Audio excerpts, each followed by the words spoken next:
હું doctor Hemant Kumar modern મેડિસિનના 45 વર્ષથી practice કરું છું. નમસ્કાર મિત્રો, આજે આપણે વાત કરીશું વર્લ્ડ મલેરિયા ડે વિશે, જે દર વર્ષે 25 એપ્રિલ ઉજવવામાં આવે છે.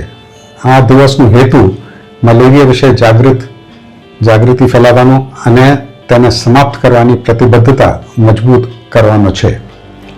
મલેરિયા એક જીવલેણ ચેપી રોગ છે જે પ્લાઝ્મોડિયમ પરજીવી દ્વારા થાય છે, એટલે પ્લાઝ્મોડિયમ વાઇવેક્સ. આ રોગ સંક્રમિત સ્ત્રી એનોફિલીઝ મચ્છર એટલે ફિમેલ એનોફિલીઝ મોસ્કિટો દ્વારા કરોડોથી ફેલાવવામાં આવે છે. જ્યારે સંક્રમિત મચ્છર માણસને કાટે છે ત્યારે પરજીવી લોહીમાં પ્રવેશે છે અને લીવરમાં વધે છે. પછી તે રક્તમાં ફેલાઈને શરીરને અસર કરે છે. આપણે આ એક પિક્ચરના માધ્યમથી જોઈ શકાય કે આ ઇન્ફેક્ટેડ મોસ્કિટો છે જેના અંદર મલેરિયાના કીટાણુ છે.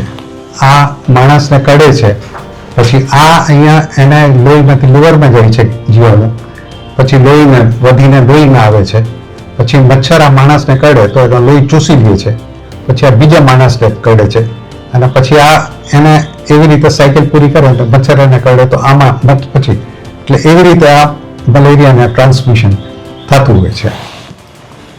હવે મલેરિયાના મુખ્ય લક્ષણ છે તાવ અને કંપારી, માથાનો દુખાવ, ઉલટી, થાક અને નબળાઈ. સમયસર સારવાર ન મળે તો ગંભીર પરિસ્થિતિ બની શકે છે. વિશ્વ અને ભારતની સ્થિતિ હવે આપણે જોઈએ.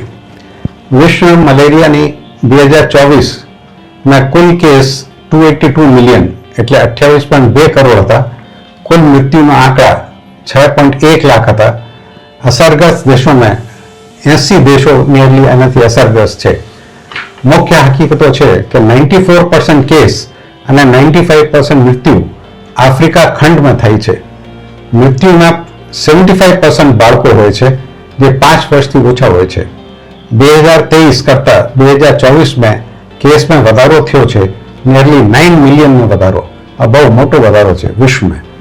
2023 તુલનાત્મક માહિતી છે કે કેસ 263 મિલિયન હતા અને મૃત્યુ 5.97 લાખ.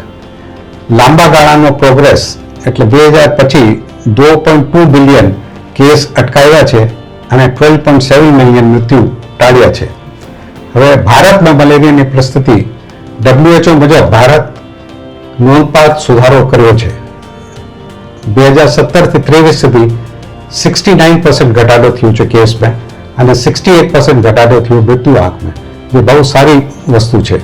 તાજેતરની સ્થિતિ 2024ના અંદાજ મુજબ ભારતમાં મલેરિયાના કેસ અંદાજે 2.5 લાખ છે અને વિશ્વમાં ભારતનો ફાળો 3% છે, 3%. ભારતમાં વધુ અસરગ્રસ્ત વિસ્તારો છે ઓડિશા, ઝારખંડ, છત્તીસગઢ. આ 3 રાજ્યોમાં મોટા પ્રમાણમાં કેસ જોવા મળે છે, જેને આપણે હોટસ્પોટ વિસ્તાર કહીએ છીએ. ભારત દક્ષિણ પૂર્વ એશિયા ક્ષેત્રનો મુખ્ય ફાળો આપે છે. ગ્રામીણ અને જંગલ વિસ્તાર વધુ અસરગ્રસ્ત હોય છે. સરકારનો લક્ષ્ય છે મલેરિયા ફ્રી ઇન્ડિયા બાય 2030, એટલે આપણે પાસે 4 વર્ષ છે કે એકદમ મલેરિયા તે ફ્રી કરી દેવાનો. ભારત અને વિશ્વની અગર તુલના કરીએ તો કુલ કેસ વિશ્વમાં 28.2 કરોડ, ભારતમાં 2.5 લાખ. કુલ મૃત્યુ વિશ્વમાં 6.1 લાખ, ભારતમાં બહુ મોટો ઘટાડો થયો છે. સૌથી અસરગ્રસ્ત વિસ્તાર આફ્રિકા વિશ્વમાં અને ભારતમાં પૂર્વ અને મધ્ય ભારત. અને ટ્રેન્ડ વિશ્વમાં વધારો છે, ભારતમાં આ ઝડપી ઘટાડો છે.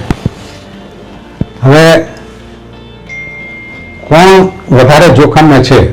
આમાં નાના બાળકો, ગર્ભવતી મહિલાઓ, નબળી રોગ પ્રતિકારક શક્તિ ધરાવતા લોકો, જે રીતે ડાયાબિટીસ છે, કેન્સર છે અને બીજી ઘણી બધી બીમારીઓ. આ લોકો માટે મલેરિયા ખૂબ જ જોખમી બની શકે છે. હવે મલેરિયા સામે બચાવ માટે આપણે ખાસ મચ્છરદાનીનો ઉપયોગ કરવાનો, પછી મોટા ફૂલ સ્લીવ્સ ટ્રાઉઝર્સ અને શર્ટ એટલે સ્લીપિંગ સૂટનો પ્રયોગ કરવાનો, મોસ્કિટો રેપેલન્ટ્સ વગેરે ઇસ્તેમાલ કરવાના, અને ઘરમાં કે આજુબાજુમાં ક્યાંય પાણી ભેગો ન થાય, જેવી રીતે ટાયર્સમાં, જૂના ડબ્બામાં કોઈમાં પાણી નહીં ભેગા થવાનું. તો મલેરિયાના મચ્છર મોસ્ટલી રાતમાં કરડે છે, જ્યારે કે ડેન્ગ્યુના મચ્છર દિવસમાં કરડે છે. આ બધાને ખાસ યાદ રાખવાની જરૂર છે. હવે મલેરિયાનું સમયસર નિદાન અને યોગ દવાઓથી આપણે બચાવ કરી શકાય. સરકારી હોસ્પિટલમાં મફત સારવાર પણ ઉપલબ્ધ છે. વિશ્વભરમાં મલેરિયા સામે લડવા માટે અનેક કાર્યક્રમો ચાલી રહ્યા છે. ભારત સરકાર પણ મલેરિયા મુક્ત ભારત માટે સતત પ્રયત્નશીલ છે અને આપણો ટાર્ગેટ છે કે 2030 સુધીમાં ભારતને મલેરિયા મુક્ત કરવાનું. દર વર્ષે વર્લ્ડ મલેરિયા ડે માટે એક થીમ હોય છે, જે આ વર્ષની થીમ છે uniting to defend malaria, together we can make every day victory against the silent killer. એટલે આપણે સૌએ મળીને મચ્છર નિયંત્રણ અને જાગૃતિ વધારવી જોઈએ. મલેરિયા એક રોકી શકાય તેવો અને સારવાર કરી શકાય એવો રોગ છે. ચલો આપણે સૌ મળીને મલેરિયા મુક્ત સમાજ બનાવીએ. સ્વચ્છતા જે સુરક્ષતા. ધન્યવાદ.